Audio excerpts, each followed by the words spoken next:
Here's another important video from the Personal Defense Network.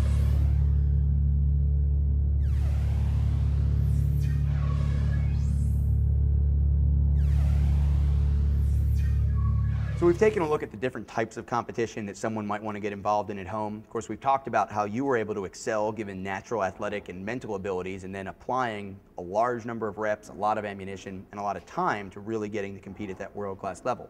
As someone gets ready to take what we've done here, even some of the skill development stuff, and apply it to joining a local competition league, what else is something that we might want them to think about? What other things do we need to talk about when it comes to the differences between that competition experience and preparing for defensive use? The competition experience will get somebody incredibly comfortable with their firearm and their ability to handle their gun and manipulate it. There's nothing else that will get them to that skill level. Everything isn't a one-to-one, doesn't go across. In competition shooting, we shoot each target 2 times and move to the next target, shoot it 2 times, and move to the next one, shoot it 2 times. And if it's a piece of steel, we shoot it 1 time. And come what may, we do that and go to the end and we come back and score. In real life, that doesn't come across because I believe you guys teach there's a threat coming. You shoot to stop the threat and you continue firing on that threat until that threat is down and then move on to the next thing. Right. In most competition, any reactive target, those dropping steel targets, poppers, are supposed to go down with 1 good hit. So you don't have to worry about visualizing like we do when we're training for a defensive situation, whether that threat is continuing. And that volume of fire idea is so important to preparing for defensive firearms use, and it will really just slow you down if you're worried about how many times or where you hit the target in a competition environment. Yeah, you know when you're shooting paper, you know you fire it twice and go. The steel, it is reactive, so you do get immediate feedback, so you get some sort of crossover of, you know, shooting the steel, and if it goes ding, and you move on, and a lot of times you have the visual, the picture of what it should be. You pull the trigger, you hear the ding. You don't get the visual feedback. You move on, and then if you come back and it's still standing there, then something's wrong, and you need to take a look at the piece of steel and assess what happened. But you don't get the luxury of doing that afterwards because something going wrong in real life is far more than a 5-second penalty. Yeah, it absolutely could be the difference between life and death. What other differences should people be aware of? Like we talked about, shooting in competition, you know where the other targets are. You know what you're going to do from one to the next. In real life, you may only have 1 target in front of you, and you can take care of that threat. Then you have to assess, see if there's another one, take care of that one. If there's 1, there may be 2, and if you've accomplished 2, you can't just unload your gun, make it safe, put it away, and go out to score and see what happened. It's the real world. It's 360 degrees. You don't know what else is out there, so you just need to know that you don't know and be prepared for what else there could be. Right. Always come back into that high compressed ready position or whichever ready position you use, protect the firearm, look around, assess your environment. And of course, one of the biggest differences between some competitions and the real world is concealment. Now, there are absolutely competitions which encourage concealment and encourage you to carry firearms just exactly like this. We talked about International Defensive Pistol Association.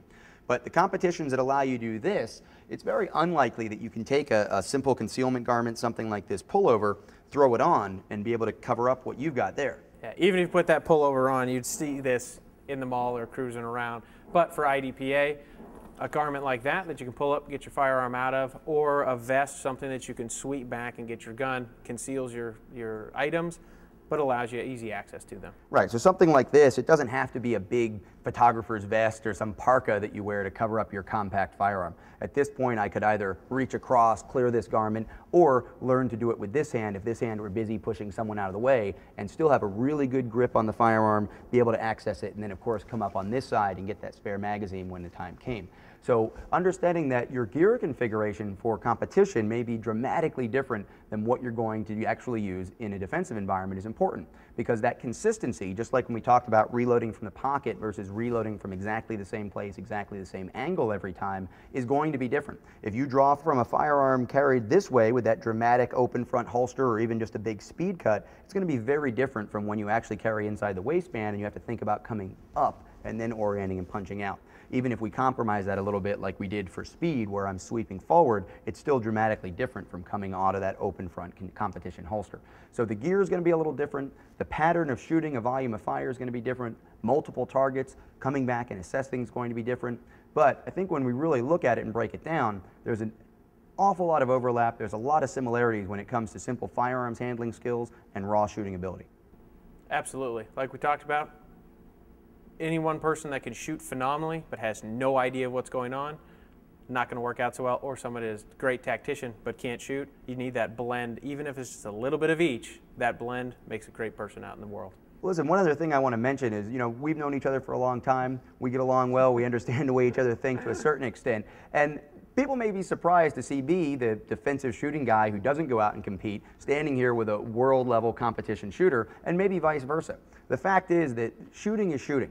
If you go to a gun range like the Scottsdale Gun Club or whatever gun range you have in your area, and you go look for someone that understands shooting, enjoys shooting, and wants to help you get better, it probably doesn't matter if their passion is the competition side or the defensive preparation.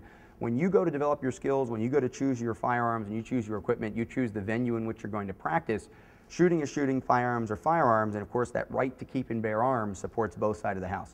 Mark, I appreciate you being here with me on the Personal Firearms Defense video series. Thanks for your insight. Congratulations on all of your accomplishments, and I'm looking forward to watching you continue to compete, continue to score well, and continue to help us train for that defensive firearms moment. Check out more videos just like this one at the Personal Defense Network.